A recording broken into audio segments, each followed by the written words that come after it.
those of us fluent in the life cycle of the Donald Trump scandal recognize exactly where we are right now, today, in the fallout from that Signal chat. Like one of those big maps at the mall, you are here, the familiar point at which Trump, and by extension, everyone in his orbit, including most Republicans, insists it's just a witch hunt. Remember, first it was no big deal, who cares? Now it's us, the media, that created the whole thing. That the media is somehow the bad guy, the villain in the story, for reporting on the mistake made by the Trump administration when they inadvertently presented to a journalist a sensitive plan to strike the Houthis in Yemen before the Houthis in Yemen were struck by the U.S. military. Trump told our NBC News colleague, Kristen Welker, over the weekend this, quote, "I don't fire people because of fake news and because of witch hunts," end quote. He adds, quote, "I have no idea what Signal is. I don't care what Signal is. All I can tell you is it's just a witch hunt. And it's the only thing the press wants to talk about because you have nothing else to talk about," end quote. Now, putting aside the sheer number of critical issues the rest of us still have to talk about, you should know that Donald Trump provided that answer to Kristen Welker in response to new reporting about new developments in the story, in Politico and elsewhere. The new reporting shows that members of Trump's own cabinet are now suggesting he fire National Security Advisor Mike Waltz. Mike Waltz is the person who inadvertently added Atlantic editor Jeffrey Goldberg to the Signal chat. Now, Goldberg is the reporter who earned Trump's forever wrath when he broke the story about Donald Trump referring to veterans as, quote, losers and suckers. It's a story Trump still goes to great lengths to deny after some of the most senior military generals in our country's history have confirmed it. And why Waltz maintains that Goldberg somehow got sucked into this super secret Signal chat, Jeffrey Goldberg explained exactly how it likely happened over the weekend. This isn't the Matrix. Phone numbers don't just get sucked into other phones. I don't know what he's talking about there. Very frequently in journalism, the most obvious explanation is the explanation. My phone number was in his phone because my phone number is in his phone. He's telling everyone that he's never met me or spoken to me. That's simply not true. I understand why he's doing it. But this has become a somewhat farcical situation. There's no subterfuge here. My number was in his phone. He mistakenly added me to the group chat. There we go. There we go. Now, adding to the concern about Mike Waltz, more new reporting in the Wall Street Journal over the weekend.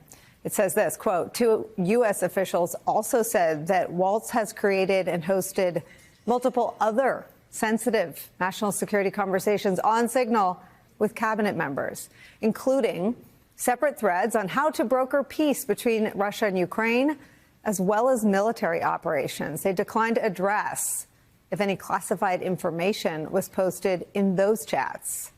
Now, among the administration officials who reportedly urged Donald Trump to fire Waltz is J.D. Vance, the vice president, who, according to NBC News, is getting an earful from senior Republican lawmakers these days, not because he was part of the Signal group chat, but because on the group chat, his comments didn't exactly reflect Trump's desires, or because he was promoting an escalation in that campaign against the Houthis.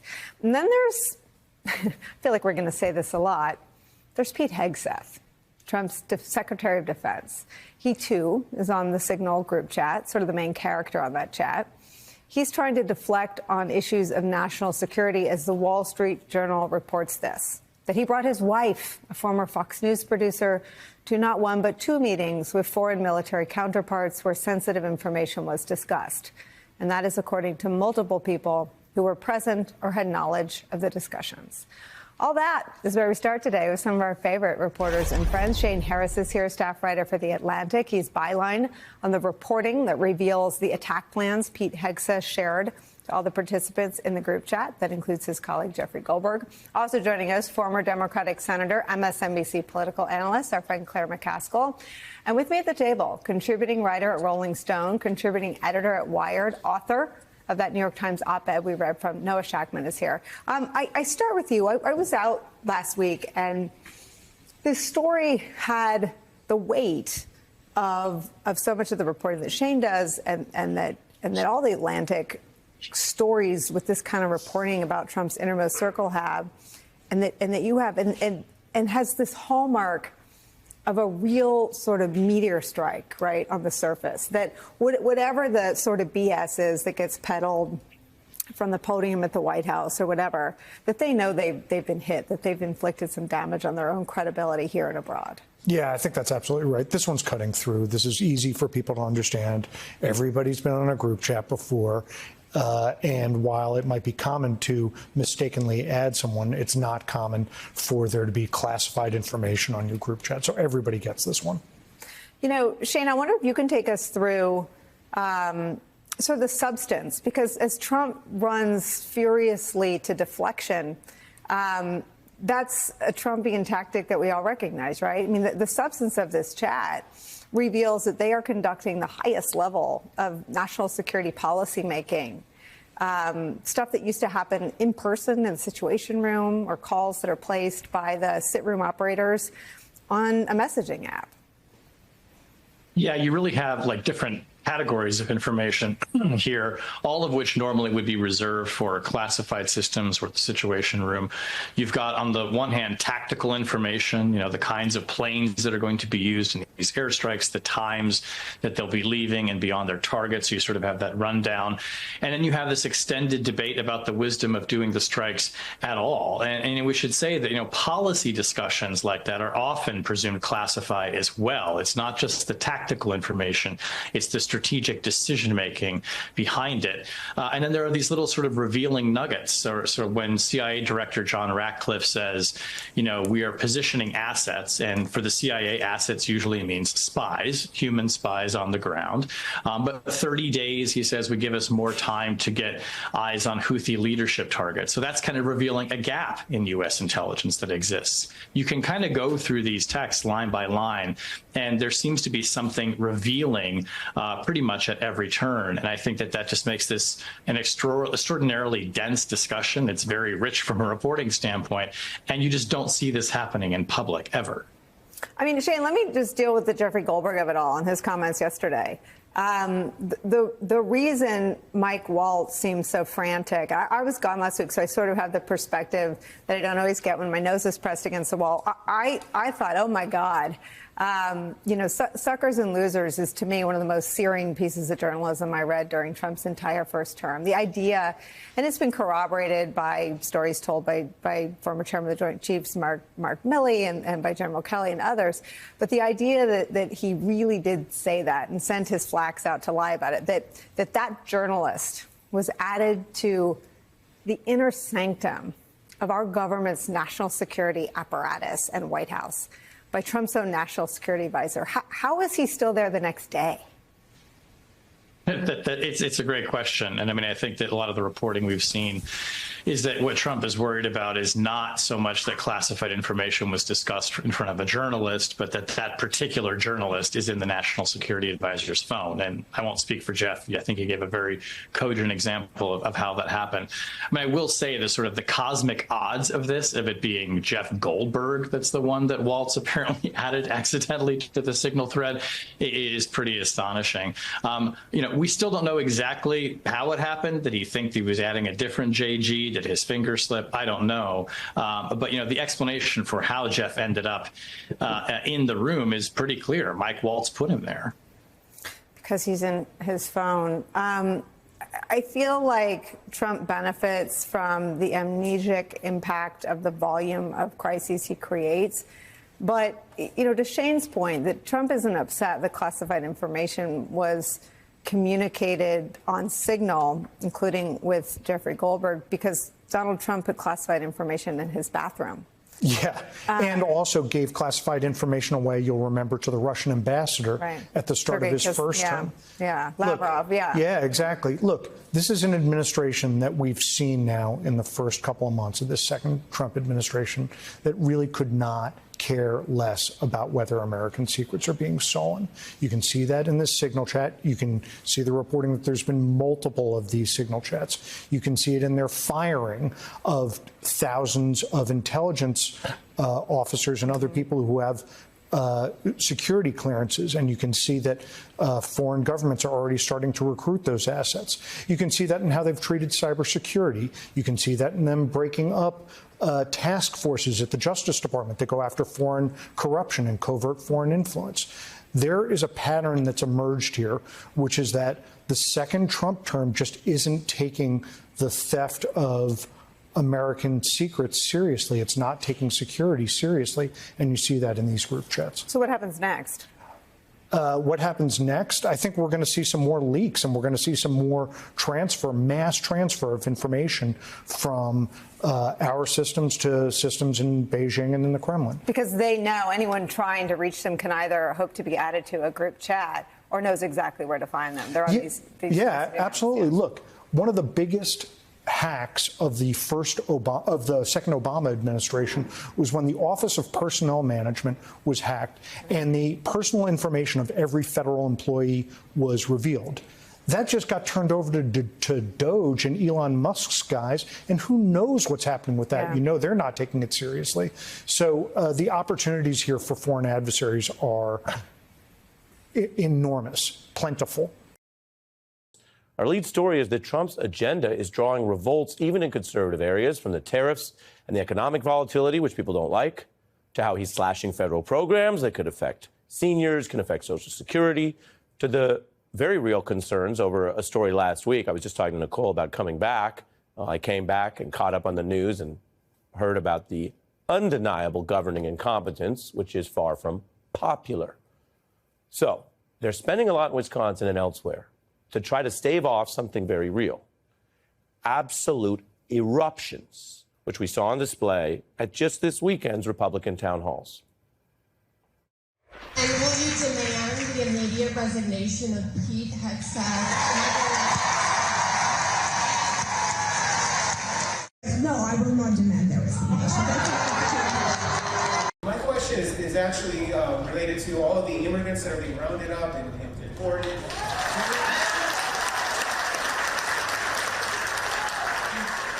Are they entitled to due process? A lot of these people, what President Trump did it last time when he tried, if you seek asylum, wait in the other country, not getting here in the country.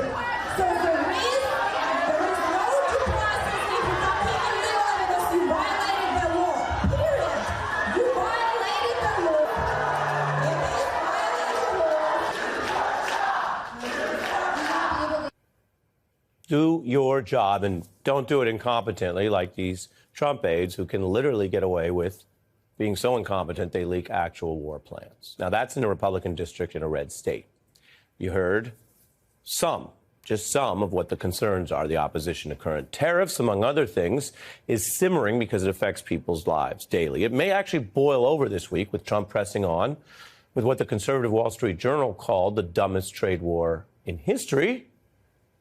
Trump wants even more tariffs, plowing into the next step of this plan. Many of the people impacted the most are regular working class Americans, people living normal lives in normal places, not the people you might find in New York City who have some extra savings or work at banks, not people over in blue Los Angeles. No, I'm talking about a lot of the whole country. And the price of what could be currently affordable goods could spike fast. People on tight budgets will be the first forced into the hard set of choices that are apparently what we're going to live through for years in this Trump slump era. And Trump has chucked the campaign talk about lowering prices. Now he admits he couldn't care less if regular people, regular Americans, pay higher prices for, say, cars, one of the most affected things after his tariffs. And again, if you live around the country in a lot of places, if you're not taking the New York City subway for a couple bucks, you're probably driving a car or carpooling with someone. And that's going to affect those cars. The Trump White House, of course, has been on defense over national security incompetence, but some of the same problems actually dog the trade war. There is confusion because Trump is bungling the rollout and apparently, at least sometimes, ignoring his own hand-picked tariff experts in the work. Quote, "No one knows what the bleep is going on," admits this insider who's pro-Trump in this Politico article, who quotes that White House ally. And let's take this in full. I want people to see this. Quote, "What are they going to tariff? Who are they going to tariff? And at what rates?" Like the very basic questions haven't been answered yet. And that's from an ally. That's the alarm over the incompetence. Then there's Wall Street, which, again, has largely backed Trump's low-tax, anti-government spending agenda, but the concern is growing that Trump's plans are actually going to gamble the entire economy. And again, I'm just reporting what they're saying. So take powerhouse bank Goldman Sachs, now stating a recession is more likely than before, the odds up to 35%. And the markets are talking about Trump's other plans through the main way markets talk. They speak through their stock prices. If they think a stock in particular is doing well, it goes up. We all know that, whether you ever trade in the markets or not. And you know when a company has a problem, it crashes. But what happens when the whole stock market in the United States starts to go down? Remember, it surged on Trump's win, liking the ideas of some of this. Well, now they've lived through about 70 days, and the market has very different views. It is ending March with the worst month in years. In years. So you can go through many different Trump scandals, the pardoning of violent convicted criminals, where the sitting president sat with thugs and sided with seditionists convicted over honorable police. Let that sink in at any MAGA family gathering you have. You will hear denials, you'll hear lies, you'll hear whataboutism. But that's just one of the many things that a lot of people who looked at the facts thought was bad, or the efforts to kneecap the rule of law. But Trump's greatest political weakness, I'm talking politics, not substance, could be these economic failures. They hit real people fast in red states and blue. And we are in a misinformation era, sure. But I can tell you recessions, stock market crashes, that's not something that can just be lied away. Apparently, sometimes not even on Fox. Our new Fox News polling shows that people perhaps are concerned with how things are going. This is as of March 14th. Those that say they disapprove, 56%, more than half. Those who approve of the president's handling of the economy is at 43%. Is the president doing enough to answer the needs and demands of the American voter when it comes to the economy and lowering prices? The president and his economic team are working on this effort every single day. And the president is not only trying to fix the mess created by the previous administration. So there is a mess. Whether you get 70 days to still blame the previous administration, or 100 days or 200 days, you don't have forever. Now, that's the economic problems. Tomorrow, voters speak for the first time since Trump's win. There are these special House races that affect the Congress, a key judicial race. And Republicans now scrambling to hold on to those two red House seats in places that were once so red they were considered snoozer races, as the Times explains, but they're now buzzing with all of this attention. Democrats have at least made them close. Wisconsin has the state judicial election. Now, those aren't usually national barn burners. I'm not here to tell you that's always a big, important thing, that race tomorrow. They're not supposed to be. But now this Wisconsin race tomorrow is the most expensive such judicial race in history. Money passing $90 million, $20 million of that from Musk. It's become a Trump referendum. It could affect, of course, control of that state's Supreme Court. And while Musk was previously warned about paying off voters by the DOJ, he works now for the federal government running DOJ, and he's courting scandal back at it, paying voters $1 million checks. He's trying to buy the election. He's trying to pay people to vote. He's the richest man in the world. He's got endless amounts of money. Who else is he going to try and buy next? That's the concern from actual citizens. There's not much evidence Musk is interested in how Wisconsin deals with local judicial issues. He admits he's spending here because this court could impact control of Congress, given its rulings. So this is a power play as Trump targets that Democratic candidate in the Wisconsin race, Judge Susan Crawford. The stakes are high, and the spending is higher than ever. Today, the S&P 500 slid to its lowest level since September as investors brace for what President Trump calls Tariff Liberation Day on Wednesday. That's when he's promising to roll out his long-planned reciprocal tariffs on nations. On top of that, U.S. tariffs on foreign-made autos and auto parts will also go into effect. The president telling NBC's Kristen Welker he couldn't care less if foreign automakers raise prices on consumers.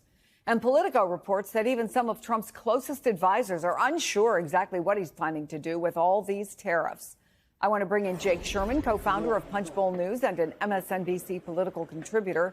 Joining me here at the big board, NBC's Christine Romans. There's been so much talk, Christine, of tariffs. They've been levied, they've been pulled back.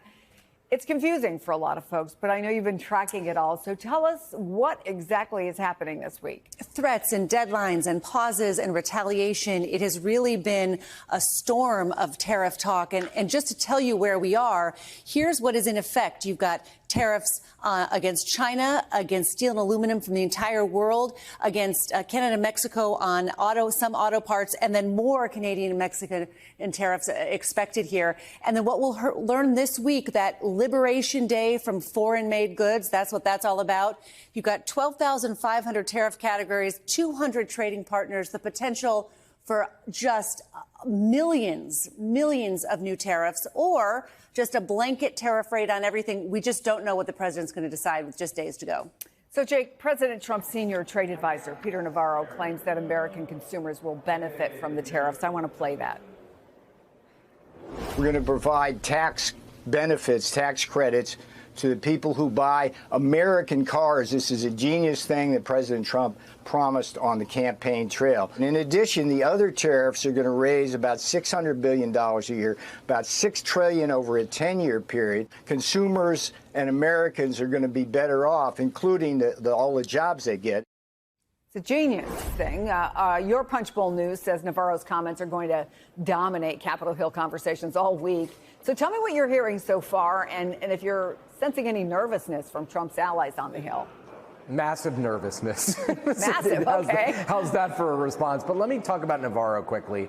Two things that are important to keep in mind. Number one, the Trump administration has fallen into a habit of saying what it will do on taxes. It will provide a tax credit for American-made cars. It will waive tax payments for people making less than $150,000. The Trump administration can do nothing. The Trump administration can come to Congress and ask for Congress to put that into law. Otherwise, those are just made-up ideas. And they very well might on those two issues. I don't have much hope that either of those things are going to happen. That's number one. Number two, these numbers that Navarro is making up, or that he's stating about how much revenue these tariffs will bring in, are without evidence, right? We don't know. We have no idea where he's getting these numbers from. And this is the difficulty in policy making writ large, but also in policy making when you're in the huge minority in believing that this will be a successful short or long-term play, is that you're going to see, and we're seeing it now, equity markets slide because of these tariff fears, and they're making policy in a political world. So you have to wonder, and I wonder, and I hear it every day up here, whether Republican lawmakers are going to have the stomach to withstand their constituents harping at them over, their 401ks being cut by 20%. Because of these tariffs. And I've had people inside the administration and on the periphery of the administration and folks up here say, we don't know, we understand Trump's view on tariffs, but we don't know what we're asking for in return right now. This seems to be these aren't reciprocal right now. They're right now basically across the board 20% tariffs. So the White House is not doing, according to folks up here, a particularly good job at communicating what it's trying to achieve in the short, the medium, and long term, and what the White House and Congress will do to kind of bridge the gap and smooth things over for American businesses, American farms, and American consumers. And I just one more thing here, and I'm sorry to dominate this, but Chris, if a company, the idea is to put manufacturing in this country. But if a company's stock is cut by 20%, consumers are spending less, are companies really going to be interested in investing in the United States when they're just trying to survive? That's another thing I've heard. So this will be a very interesting week when it comes to economic news, especially here on Capitol Hill. Yeah, I'm also trying to figure out, Jake, and I think, we're past the point of necessarily being surprised by something that gets said by Donald Trump. But I'm trying to imagine a group of Republicans sitting around a table talking about messaging and thinking, the president saying he couldn't care less if those car prices go up is a great idea. Well, in the totality of the quote was they'll buy American cars. But by the way, there are some American-made cars that still contain foreign components that wouldn't necessarily qualify. And I think Trump warned automakers not to raise prices in anticipation or in the wake of this, but we'll have to see if they heed that advice. And I can tell you, it is just clear as day, and we saw it in the last election. Consumers care, obviously, about the state of the economy, how much money they have, how much they can spend, and they hold the party in power responsible. And maybe the economy turns around, maybe the market's booming by 2026 and the economy's in the clear. But if it's not, this is a midterm election, the first midterm election in a president's cycle. Speaker Mike Johnson has said Republicans are going to increase the seats that they have in the House of Representatives. I don't know how that could happen if the economy, if equity markets are tanking. I was looking at the numbers this morning, Christine, and of course I can't remember it off the top of my head, but in addition to almost half of the cars that are purchased in the United States being foreign cars, more than half of American cars have foreign parts. Yeah. The most American car I can find is 80%. It's assembled in the U.S. and it's 80% of the product in it is American and 20% comes from someplace else. So every single American car has foreign parts. Right. You're going to see, yes, absolutely. And you're going to see higher costs for all those. Now, let me game this out for you because Jake is so right to think about it this way. If you have an exhausted consumer who is already worried about affordability for cars and car insurance, by the way, because car insurance will also go up if cars cost more, and cars get more expensive, people buy less. So the automakers do what? They make fewer cars, and they actually are producing less. When they produce less, they lose a shift. Who loses first? The United Auto Workers, the workers who are putting those cars together because now you're making fewer cars. And so you have this situation where it can be a chill. The tariffs could be a chilling effect on the very thing that the president is trying to revive in the United States. Jake, there's a new CBS poll out. 52% of Americans have a negative view of Trump's handling of the economy. 64% say he is not focused enough on lowering prices, something he said he would do on day one. 55% say he is focused too much on tariffs.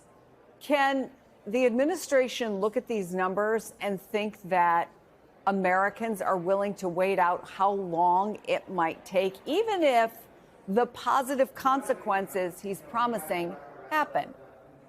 That's the question. And that's why government tends to operate on short-term juice to the economy, short-term planning. The American voter doesn't really have a long-term view of the world, which is why our deficit and debts are, our deficit's our debt rather is $37 trillion, because people don't reward politicians who are going to make tough long-term choices. I think that these polls, that the right track, wrong track, approval, disapproval, are really just a momentary EKG. I don't put a lot of stock in them, to be honest with you. I think, listen, if the Republicans in the House and the Senate pass a huge tax cut bill and that gets popular, it'll flip the other way. So I don't put a ton of stock in those in the moment. But if you have 5 or 6 of those that are showing that people don't like the way the economy is being handled, they don't think he's lowered prices quickly enough, then that's a problem. And on top of that, I want to say one more thing here. It's very difficult on the campaign trail it's easy on the campaign trail, rather, to promise immediate action, immediate solutions for something. And then when you get into the White House and you get into power, it's a lot more difficult. There are a ton of reasons why goods are more expensive than they were, a year ago, 2 years ago, whatever the case may be. And it's not really immediately solvable all the time. But the president said on the campaign trail he was going to solve it. And now voters are going to wonder why he has not solved it when he said he would. Joining us now, NBC News White House correspondent Vaughn Hilliard and New York Times diplomatic correspondent Michael Crowley. Vaughn, Donald Trump has talked about this a lot over the years. He's also said a bunch of times that he was joking about policies that he was not, in fact, joking about. Let me just play a few examples.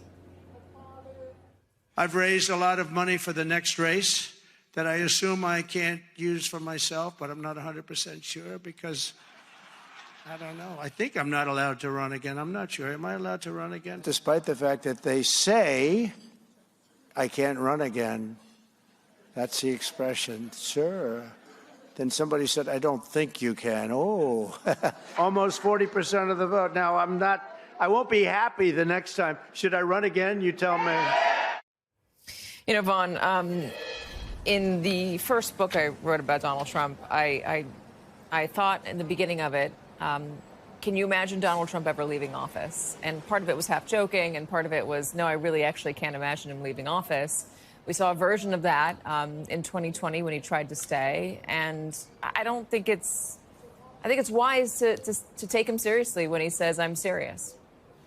Right. I think that back in 2016, there was a fake Time magazine cover that had Trump posters for 2020, 2024, 2028, 2056. And he repeatedly posted it several times over the last years. And I think those sound bites that you just played, there's no evidence or suggestion by the president himself that those were ever jokes about seeking a potential third term. And it was last month, this is the same leader who posted on his social media account, quote, "He who saves his country does not violate any law." And well, of course, the 22nd Amendment makes it clear that a president cannot serve more than 2 terms.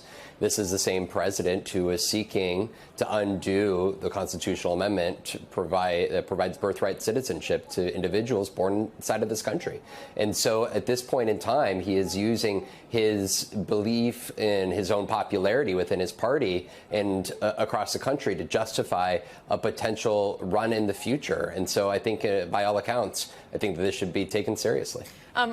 I've got a question about the Republican Party. Vaughn, you've covered the party for a long time. We've all, we know the Republican Party. They've always stood up and talked about how they really believe in the Constitution. The Democrats are violating the Constitution. The Tea Party was all about getting back to our constitutional roots. There's a lot of ambiguity in some of the language in the Constitution that you can argue with, you can litigate. There's no ambiguity here. No person shall hold the presidential office for more than 2 terms. This is Donald Trump's 2nd term. Where is the uproar, or have you heard any uproar or any discomfort even whispered about this idea that he's even talking about saying he wants to run for a 3rd term? You know, our colleagues on Capitol Hill asked a couple lawmakers back in February about this idea of running for a 3rd term, and they suggested that the president was joking. Again, that may have been their hope, but there's another Republican lawmaker in the House that introduced explicit legislation that would allow him to run. And this is where, when you look at the makeup and the construct of the Republican Party today, there's little reason to believe that there would be significant pushback. You have the likes of Don Bacon, congressman out of Omaha. You have Roger Wicker, senator out of Mississippi. But when you're looking at who may actually attempt to stop him, I don't think that there is reason to believe at this point in time that J.D. Vance, the vice president, would seek to stop him from running for a 3rd presidency. So at this point in time, we have not heard strong rebuke in these 24 hours. I think if you had gone back 10 years ago and heard George W. Bush suggest that he would run for a 3rd term, I think that you would have seen across the political spectrum a loud denunciation. But in the 24 hours since the president spoke these words to our colleague Kristen Welker, we have not seen Republicans come out and protest this idea of their incumbent leader seeking to take hold of their political party going into the future. Methods? Any idea what the methods are that Donald Trump's referring to? The what? The methods to run again, to be president? Yeah. Sorry. One of the methods, the idea out there is that the vice president, J.D. Vance, could run and Donald Trump could run as his vice president and then leave office and then go and take that position. Yet at the same time, the Constitution says that an individual who is seeking the vice president must be qualified to serve as president. So there's a lot of outstanding questions. You could call a convention of states, but at that point in time, you would need 2/3 of the states and their legislatures to approve such a maneuver. There are not 2/3 of legislators that are currently run by Republicans. So it's not clear exactly what those methods would be like and how he could feasibly try to pull this off without going forward and having Republican legislatures put his name onto the ballot in the Supreme Court, essentially backing those efforts at the state level and effectively allowing him to get a certain number of electoral votes that would put him over that 270 electoral count threshold. All right. So, Michael, let's talk about the other thing that Donald Trump made news on. And this was his apparent, or he says, anger toward Russia. He said he was very angry and very pissed off at Russia's Vladimir Putin for discrediting Ukrainian President Zelensky's leadership. He said, if Russia and I are unable to make a deal on stopping the bloodshed in Ukraine, and if I think it was Russia's fault, which it might not be, but if it was Russia's fault, I'm going to put a secondary tariff on oil, on all oil coming out of Russia. How seriously is this being taken overseas? Well, I think everyone overseas, excuse me, always wonders how seriously to take the president's pronouncements. But increasingly, I think people put stock in his words. I think in his first term, people were more likely to dismiss things he said as just empty talk or his impulse. The thing that's particularly confusing here, of course, is that Trump has this long-standing affinity with Vladimir Putin. It's been clear that he admires Putin. He wants to have a relationship with him, and he wants to reset relations between the United States and Russia. I think he also, Katie, as you know, has been very eager to bring the Ukraine war to an end. I think in part because he likes nothing more than the idea that he's done a big, difficult deal and, maybe he'll get the Nobel Peace Prize. But what's frustrating for Trump here is he's finding that Vladimir Putin actually is not prepared to end this war. And it seems like even on terms, look, Trump obviously is not sympathetic to Zelensky or Ukraine in general and seems willing to, force terms on Ukraine that the Ukrainians don't want. But even those terms, I think, are not sufficient for Vladimir Putin, who wants more territory, who wants more control over Ukraine, who wants more assurances that the West will not be rearming and re-equipping Ukraine, and possibly wants even bigger changes like American withdrawals from NATO countries on Russia's border. So this is obviously dawning on Trump and greatly frustrating him. The last thing I'll say is, okay, so what's he going to do about it? I think he has very limited leverage over Putin. Yes, he's talking about increasing sanctions and trying to hit Russia's oil exports harder. And you could do that. You could inflict more pain on Russia. The problem is that boomerangs back on the West. If you crack down on Russia's energy exports, oil prices are going to surge. Trump is already dealing with a very unstable global economy, a stock market that is kind of a basket case. And I just don't know if he's willing to accept that price. And that's why I think the Kremlin may be treating this as an idle threat. What about sending more arms to Ukraine, like re-solidifying your support for NATO, standing stronger with U.S. allies? Any talk about that? You don't hear much talk about it, Katie, and it's a conspicuous absence. I mean, I do think that Trump and Trump officials have somewhat nodded to that possibility, but it's not something that they really seem to be waving as something that they're prepared to do in the short term. And again, I think Trump is pretty invested in this idea that he's disentangling the U.S. from this conflict. He's going to save the taxpayers' money. But you're right, that is another form of leverage. I just think that Trump has gone pretty far out on a limb, and for him to reverse the policy now, I think would be very confusing to his base in particular. You've been writing a lot about USAID, Michael. Tell me about what Donald Trump's ultimate plans are with it and how that's going to work. Well, USAID, America's foreign assistance humanitarian aid agency for about 60 years now has effectively ceased to exist. And the plan is to fold it into the State Department. Now, this is a debate that has been around for a while. If we're going to give out all this foreign assistance for things like humanitarian aid, refugees, development, infrastructure, even democracy promotion, why is it in a separate agency and not the State Department? That idea is not new or off the wall. But the way this was done was so fast and dramatic, not something Trump ever talked about in his campaign. And the question is, how much of it is going to be restored under Marco Rubio at the State Department? Rubio is saying that a lot of the aid will be revived, just run through his department. But it's a huge question mark right now as to how much that's already going to happen. And what USAID officials and foreign officials all over the world say is that the disruptions that have been caused by shutting this stuff down so abruptly are going to make it really hard to rebuild these programs. And last point, trust in the United States has been completely shattered in the countries where USAID was operating. Yeah, they operate on stability and predictability. When you lose that, it's just not easy to operate any longer. It's not easy to plan for the future, and a lot of this aid requires quite a bit of planning. Von Hilliard, Michael Crowley, thank you very much.